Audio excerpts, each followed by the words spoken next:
Today we have a very courageous person here. Dear viewers, I would like to warmly welcome you to QS24 Health Television. Yes, I am talking about Lothar Hirneise, our Award winner, who has also taken a completely revolutionary path in the field of holistic cancer treatment. Lothar is here today because he has interviewed and discussed many patients and asked them what made them happy. What ultimately supported them the most on their path to healing. And he has compiled a list. I think there are 10 points. And today we would like to simply present these 10 points to you again, explain them to you and show you why and how these points are so important on your path to healing. In this context, after the intro, we will get started right away. Yes, and here we are again, dear Lothar, welcome. Thank you very much. Thank you very much. Thank you for taking us on this journey with this patient. So, these are all people who have really recovered, so these great success statistics and they have something to report. Yes. But they had to learn all the cuz from you, right? Yes, so I'll do it the other way around. I learned it from them first and today I'm passing it on. Now, many people can learn it. Yes.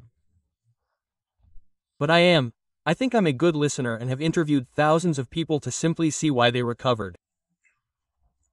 You would think that every doctor would be interested in this, but unfortunately that's not the case.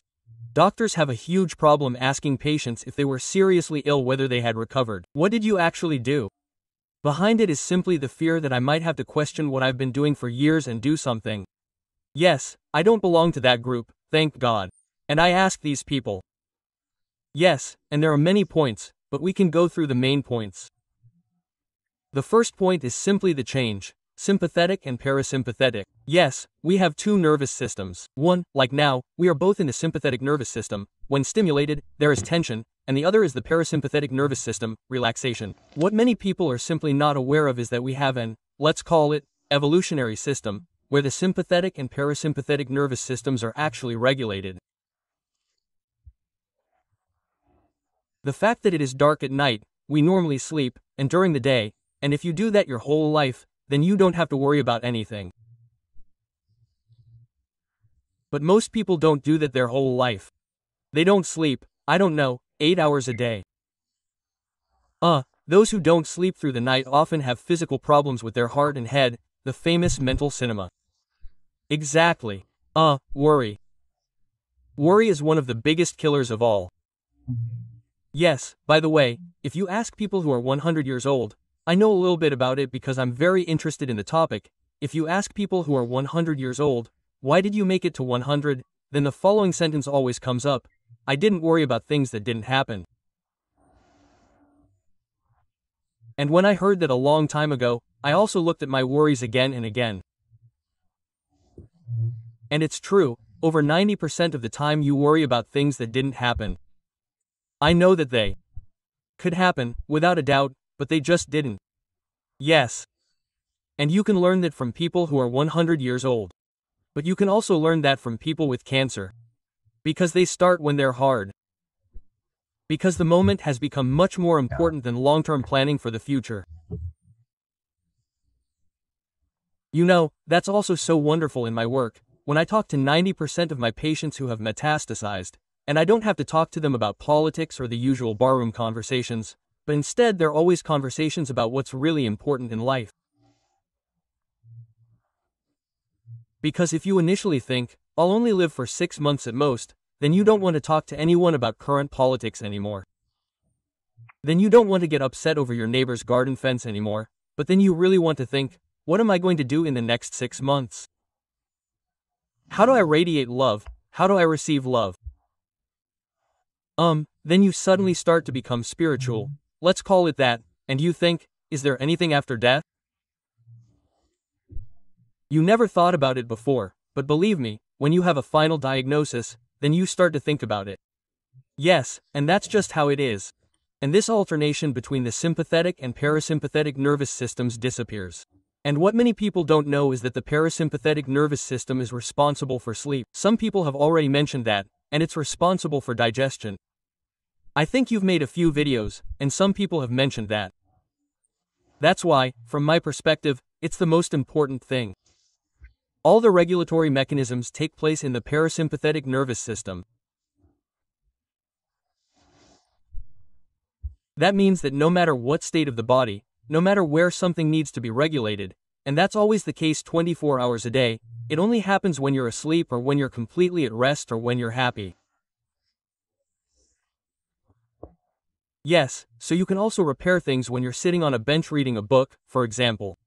Your body can also repair things.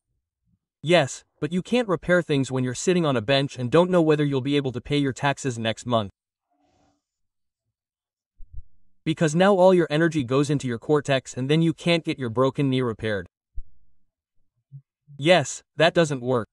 Yes, so this alternation between the sympathetic and parasympathetic nervous systems simply has to be there, let's say. That's the first point. The next point is food, nutrition.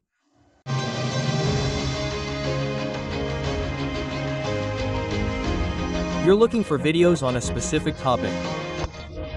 Then use Kaizen Search to generate the most relevant programs for your search query.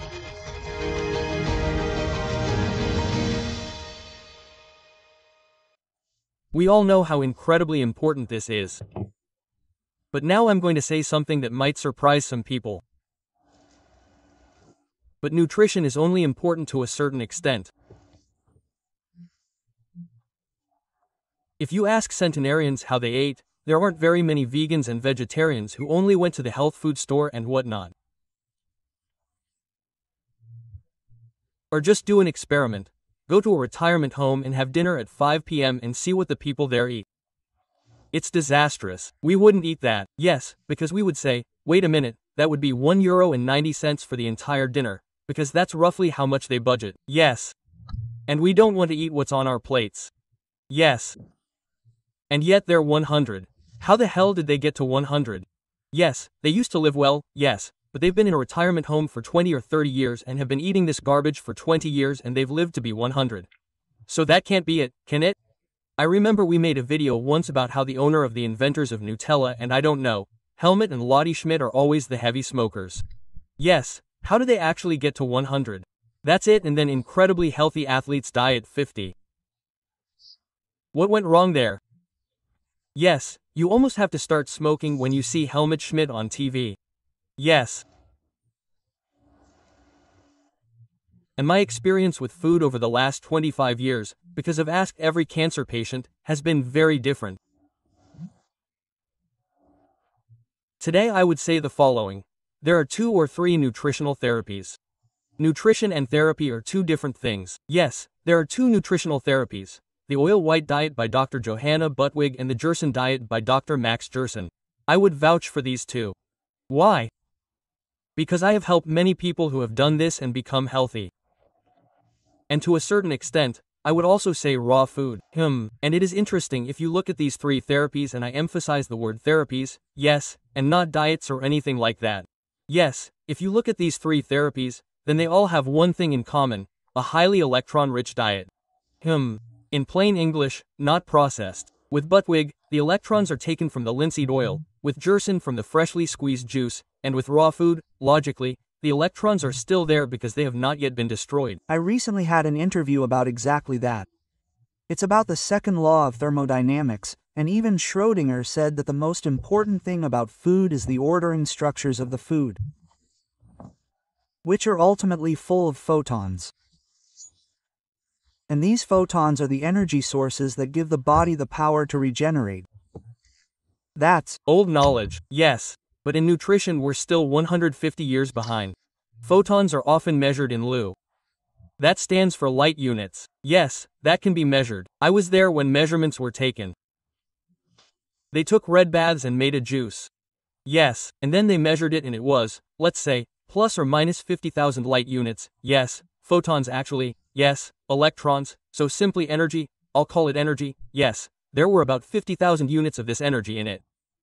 After 30 minutes we measured it again. There were between 5 and 8,000. Yes, you can see exactly that. So it has 80–90% of the energy. In 30 minutes of processing. Yes, so you have mixed the red BTE. As long as it is together, it remains, but when you mix it, oxidation begins. So electrons are released and then it loses energy. And now look at how much so-called processed food we eat. Yes, how much energy is still in there? How many photons, right? How many? Photons are still in there? Yes.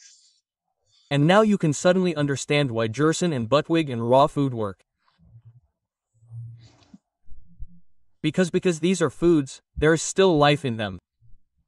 That's what good domain is, yes. I think that would be another good tip. If you make sprouts, they must still be alive. They must be full of beer with photons, right? Yes, absolutely.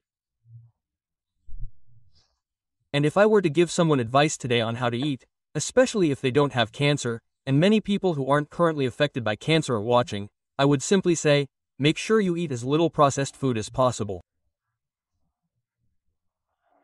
It doesn't matter if it's in cans, in packaging, or flour, for example. You know, I'm Swabian. I love bread, of course. I love pasta. I actually mentioned a pasta party yesterday. Exactly.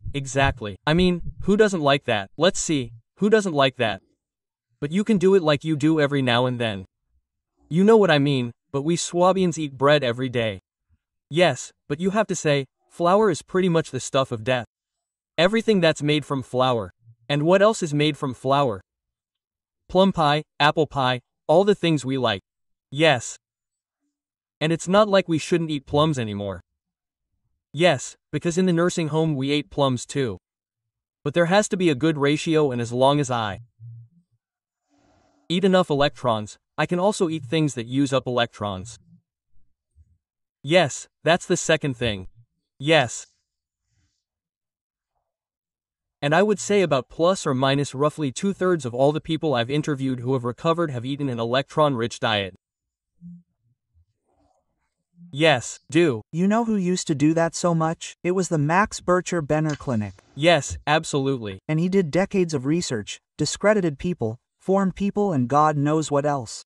Until he was awarded a Nobel Prize, which ultimately gave him legitimacy. He did everything right. So, we know what you're saying is true, but it didn't get through. Yes, it was better. Let me put it this way. I know I often get attacked because I say that in certain cultural aspects we are moving backwards and not forwards. Yes.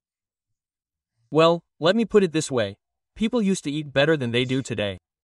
Sure, yes. This list that we are going through now, I think, is not just a list of people who have been successful in beating their cancer. It is actually a list that shows preventative measures. You can also use it to prevent it. Yes. The next point would be money. I know that many people tell me that money is not that important for happiness and what have you. Now I am constantly hearing from those who don't have any.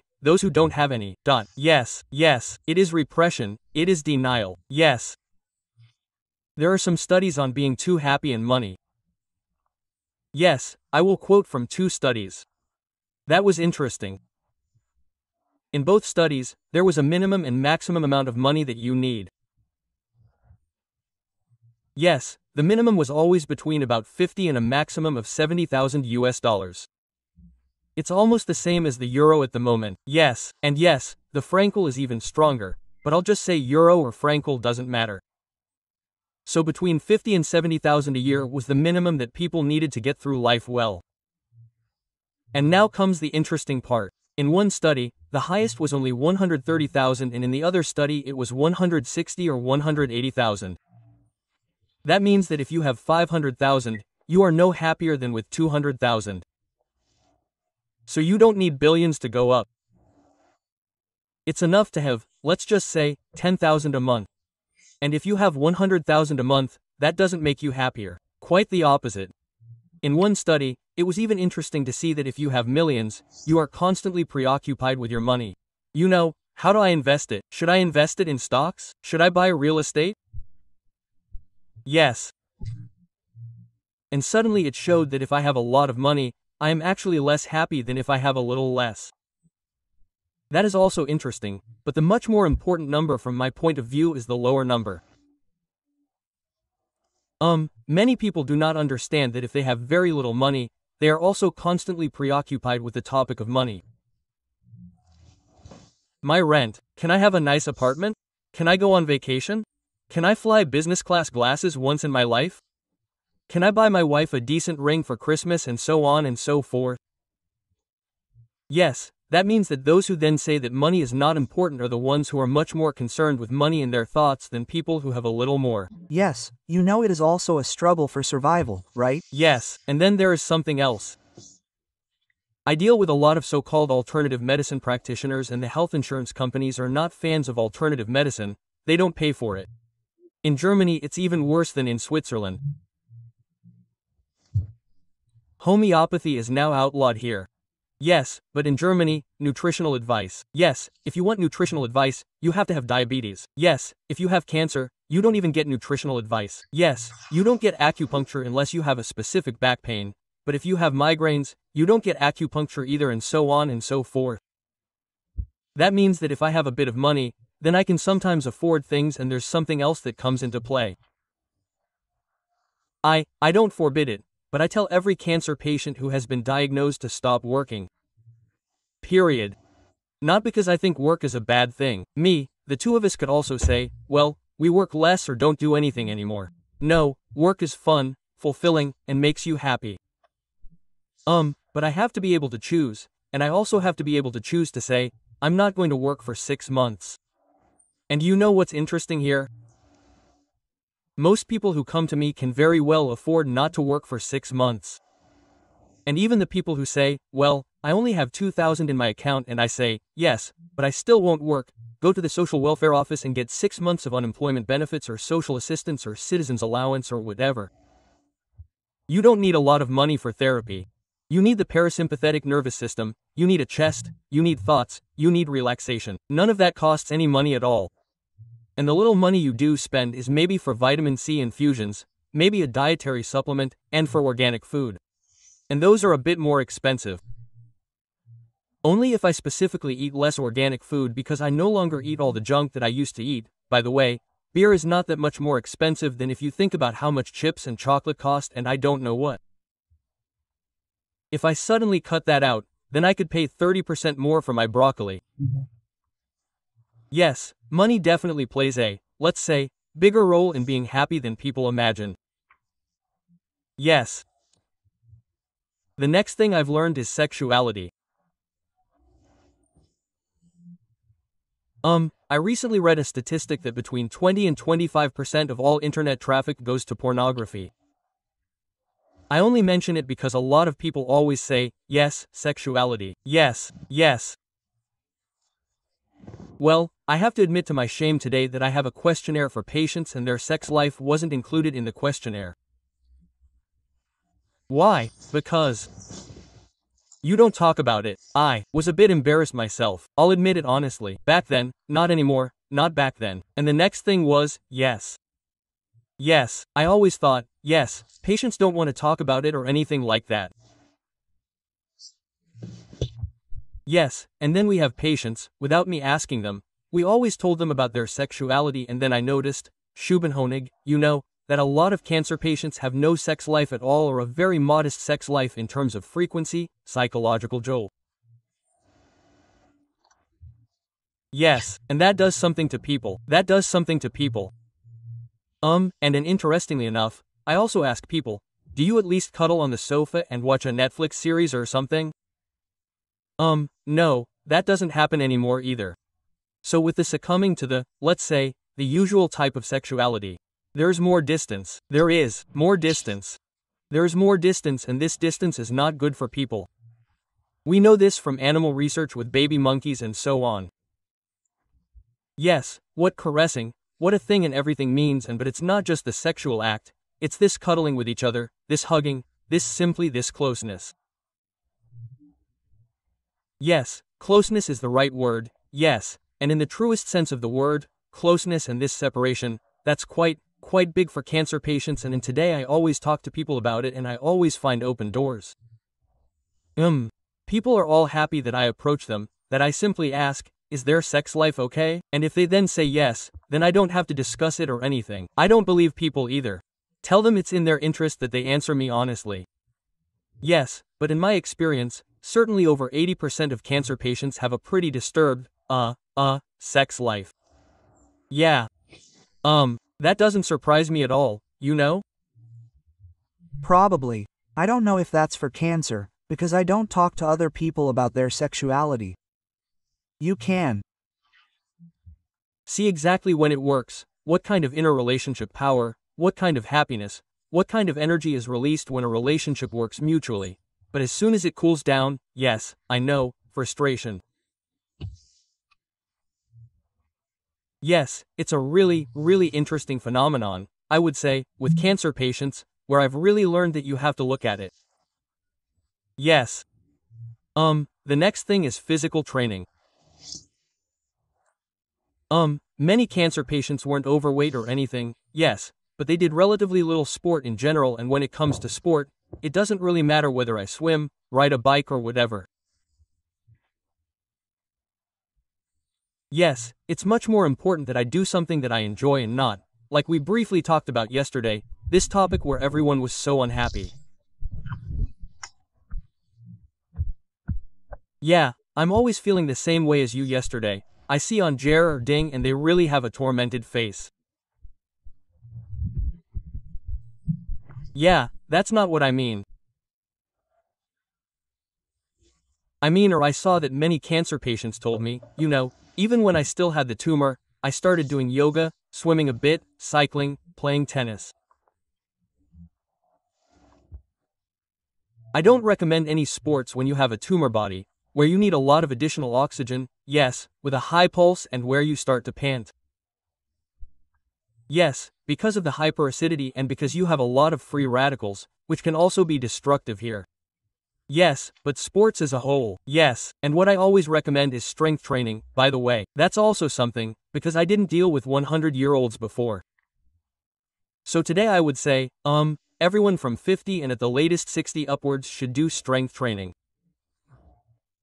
That's one thing. To live to be healthy and 100, strength training is even more important than jogging, so aerobic sports, but anaerobic training is best with weights, very, very good. But from a cancer patient's point of view, it's good if they do it, but that's not the most important thing to me. The most important thing is that people have physical activity that they enjoy. So that's the most important thing for me. The next point is to think about a spiritual life. Incidentally, this is the case for cancer patients anyway, because everyone who is facing death thinks about what comes after. Even atheists themselves, believe me, so close to death, people have different thoughts, and since I've been lucky enough to have spoken to many of these people, I know that for sure. Yes, for cancer patients, it's not really the most important topic, but I've learned the following from it.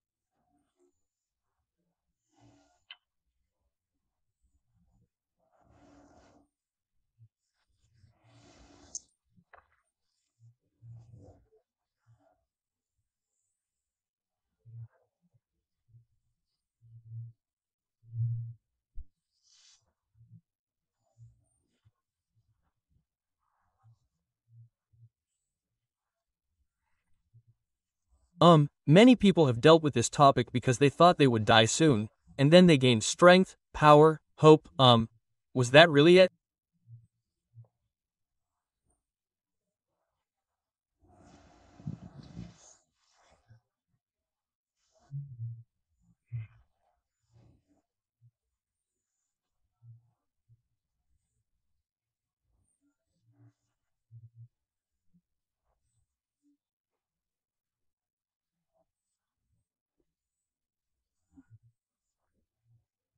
Well, if I consider, for example, that I won't be reborn anyway, then I would like to have a lot more fun in this life than just a 2-week vacation in Spain and so on. I know how to become happier through this spiritual life, and that's why I really recommend that everyone go there. The next point about being happy, by the way, there's a lot of work out there, is this. People are happy when they have set goals for themselves and are on their way to achieving them. And now the interesting thing is, the goals are, let's say, 99% irrelevant. They're not important at all. Whether you have a professional goal, a family goal, a financial goal, a spiritual goal, it's not that important what your goals are. You always think, that's it. Let's think about going to a monastery for 5 years to meditate to find out who I am. Forget all that, trust me. The important thing is, you sit down and when you go to bed at night, you ask yourself one question. Was today a good day for me, that I got closer to my goal? And if it wasn't, which can happen sometimes, then the next day I'll do something else, like learning a language.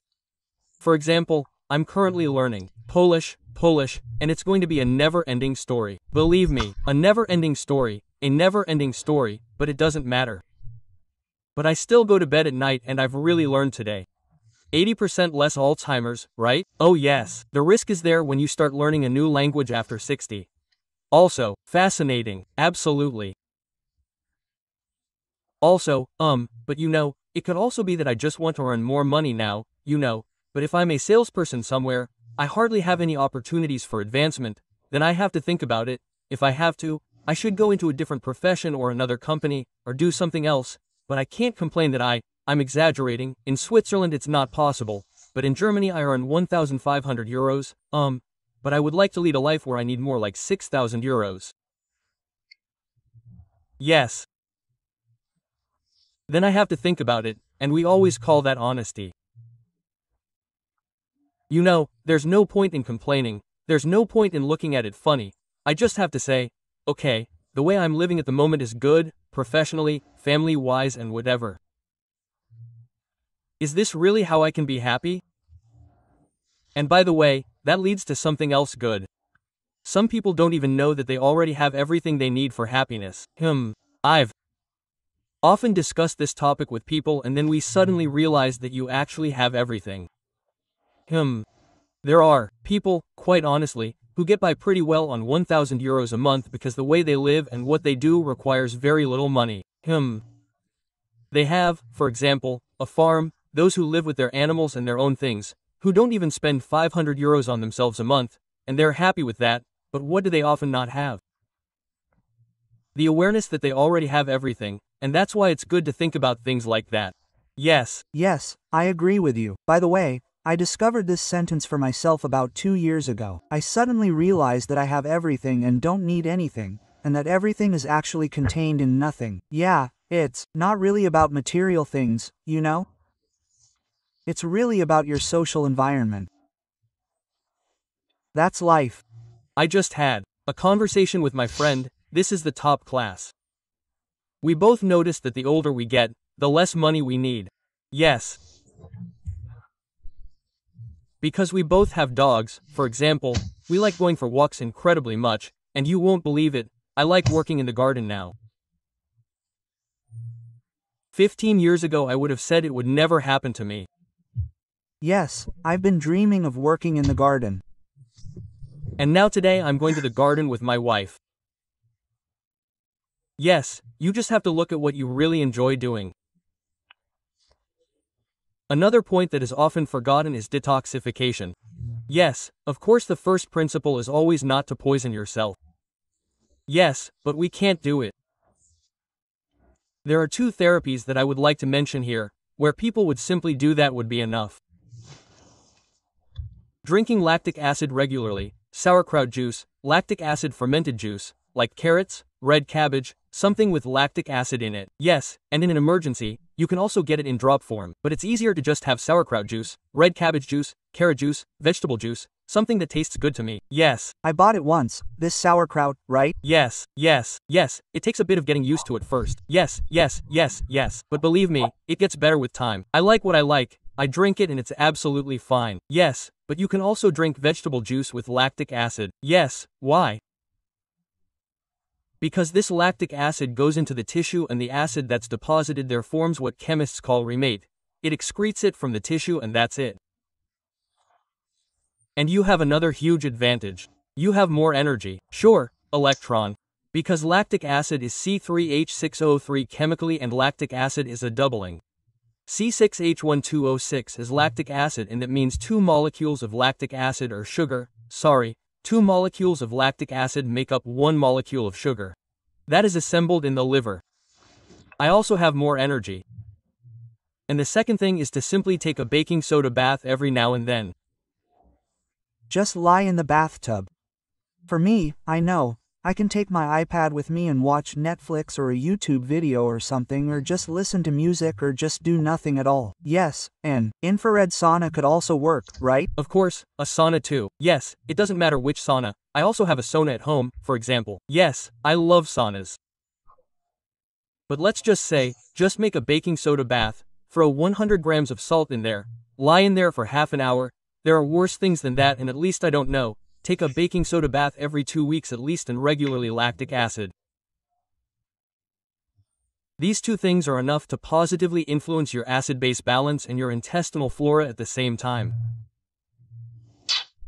Believe me, it's healthier than many other things I know. Yes, you just said something that I have to add an exclamation mark to. Every illness, no matter what, comes from acid. Yes, yes, yes, acid is. And now you just said that with these two simple remedies we can reduce the acid content. That's pure prevention. That's pure prevention. But it's also incredibly helpful when I'm sick, right? Unbelievable. We do that every day with our cancer center. They get both in sufficient quantities every day simply because we've seen how important it is. But I always say with sauerkraut juice, it should cost 50 euros a bottle, then people would buy it, but since the stuff costs 3 euros minus 4 a bottle, well, that can't be that good. Have you found sauerkraut juice that isn't pasteurized? Well, most of it is pasteurized. That's true, yes, but you can easily make sourdough yourself. You just have to put a little bit of salt in there. It will dissolve on its own. Yes, but the good thing is that even if it's pasteurized, it still has a lot of lactic acid. Well, the other things are destroyed by pasteurization, of course, but the lactic acid isn't. Yes, in that respect, even a pasteurized one works. Of course, an unpasteurized one is better, but pasteurized still works. Yes. And two more quick points that I've also noticed. We're both dog lovers. Yes. I grew up without animals. Yes, I didn't have any animals for 40 or 45 years, but in the last 20 years I've really learned what animals can give me. Especially dogs and cats. Yes, I have both. Yes. And many cancer patients have told me that too. Many cancer patients, there's a nice saying, the last child has fur. And I can only recommend that to everyone. Not because I think you have to do what the animal shelters and all the animals do. No, I'm being completely selfish, completely selfish. I'm not at all concerned about the dog. I'm concerned about myself, what my dog and my cat give me. I mean, let's be honest, who doesn't like to pet an animal? Who doesn't it do good for? It does good for every person. But it's more about this responsibility and aura with dogs. It's incredible how a dog can live a life like a person. I think you can only understand that when you have a child. Let's say, when you have that child, you understand that. Yes, that's why I really recommend it to people, and even if it's just a cat or something, but something you can cuddle and pet, that brings out the parasympathetic nervous system, that does you so much good, I put it that way.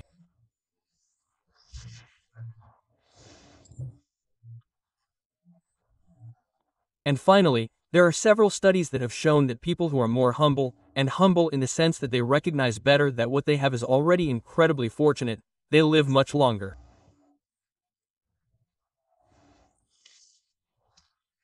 By the way, in studies where people were examined to see how they live and how they think, they live up to 5 years longer. And then it was noticed that the more humble people are, the older they live. And not only do they live longer, but they also grow healthier as they grow old. And that's why I can always say, there's a great book called, If the World Were a Village. I don't know if you've heard of it.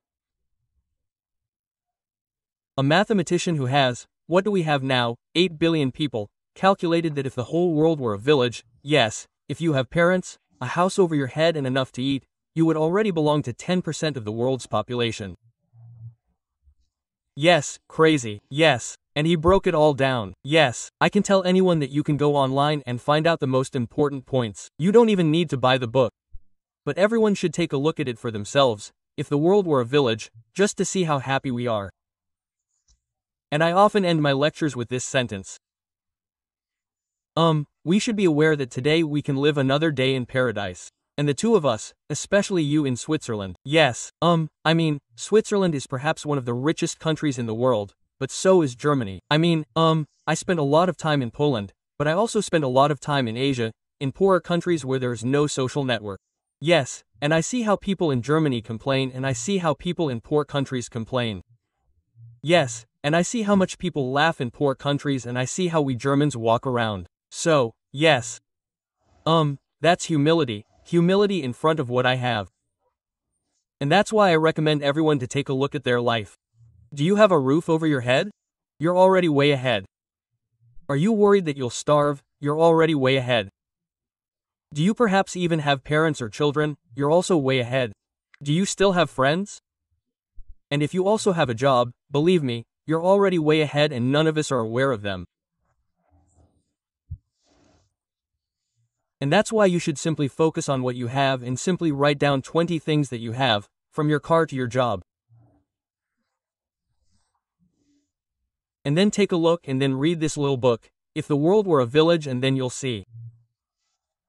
In some areas, I was at 1 or 2% of the world's population. That's when it became clear to me that 98% of the world is not as lucky as I am. For example, with water. Many people are not even aware that I think 60% of people do not have direct access to water. Yes, imagine, we only turn on the tap. Electricity. I also believe that 50% of the world does not have access to daily electricity, and I also believe that, and so on and so forth, and we complain. Yes, that does not mean that we are allowed to continue complaining, because if we do not complain at all, what does it not drive us? Complaining can be positive, but we still have to constantly look anew at what we have and not what we do not have. Yes, those were basically the points where I, for myself, and that is why I am often asked, yes, why do you always do this, talking to such seriously ill people, and think, it is stressful. No, it is not, because I learn from them every day how I can live in order to be incredibly happy. And today I am really extremely grateful to have spoken to so many seriously ill people, including many who have died, because today I really know what is important, yes, and I no longer waste my time on I don't know what, even though I am quite interested in politics, for example. Yeah, but I don't get annoyed by politics anymore. I perceive it. I look at what's happening in Ukraine, in America, and in Germany with the crazy elections we're currently having. But I don't have to get upset anymore. That's the beauty of it. Yeah, I just perceive it, but I'm humble in the sense that I say, my goodness, yes, even with these crazy idiots we have, we're still doing pretty damn well. Maybe one more question. These are a lot of things that we all have to process now, and how we can use them preventively. Yes. But it's also something that you implement in your center, so you try to take people by the hand so that they learn these points, reflect on them, see that they're important, but taking them by the hand is easier, right? Than doing everything yourself. Yes, of course. The people who can come to us are of course lucky that we really take them by the hand, that we help them suffer. And what we do is, all those who come to us naturally believe that they will get healthy through physical means. But now 90% of the people who come to us have metastasized, relapsed, often at a stage where the word palliative is already in the medical report. Yes. And our job is to teach people that there is only one healer, they themselves. They themselves. They are responsible for the tumor developing. But just as I created the tumor, I can also get rid of it. But especially in a metastatic stage, people have to understand one thing. They can no longer be healed through physical means. It doesn't matter whether it's chemotherapy or vitamin C, white, or some other dietary supplement. You can perhaps achieve healing through prayer, you can achieve healing through speaking, you can achieve healing through humility, you can achieve healing through all these things. Often through mindset. Of course, absolutely through mindset. You can achieve healing through this, but no one who has metastasized in the liver, bones, and brain has ever become healthy through matter. Not really, not a single one. You cannot achieve health through matter, so these statistics show such a clear result, and yet people take this path. Yes, This path is only taken for one reason, because many people believe and have heard from doctors that this path does not exist. They do not know it. I have been on the board of the Cancer 21 Association for many years. Our motto there is that everyone has the right to know and to choose. And knowing is the problem. And that is why I am happy to be here with you, Alexander, because only through media like you, what I say, yes, I cannot say it to doctors at any university, becomes known. It would be important for them to know what I am saying here. Yes, but I am not allowed to spread this because the curriculum is determined by, let's say, money. Yes, although conventional medicine has clearly proven that the environment is everything and the pathogen is nothing. That's how it is. That's how it is.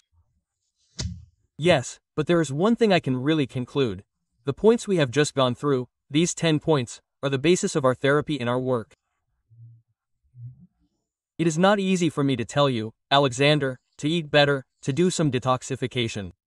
No, if you are seriously ill, that is the only way to healing. Again, we also do vitamin C infusions or other material things, but as a secondary therapy, not as a primary therapy, but in conventional medicine, but also in alternative medicine. It is simply matter, still primary therapy, and it also works when I have white dreamers or hepatitis or migraines.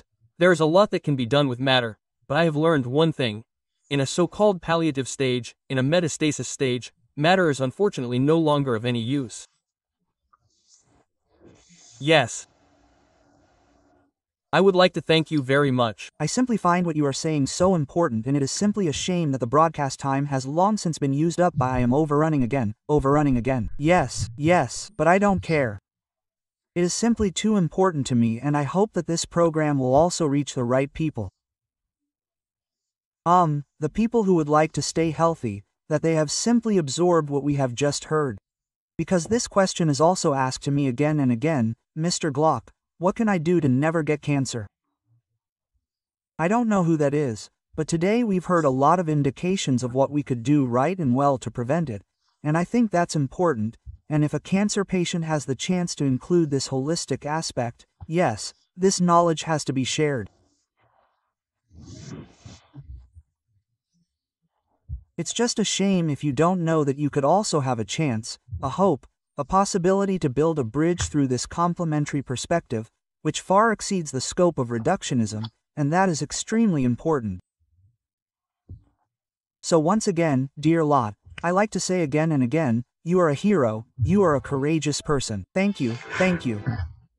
In a Shark Tank, you are there and show people that there are other ways, and we simply need that. Thank you very much, and all the best to you, until another time in Vitral, and thank you very much for enriching QS24, your Swiss health television, with your attention. Discover Wikisana and find your safe place for holistic medical content. And if you subscribe to our YouTube channel, you'll definitely never miss a new episode. Our journey ends now, but yours can continue. Here's a list of future episodes for you. I wish you all the best and the very best of health. Yes.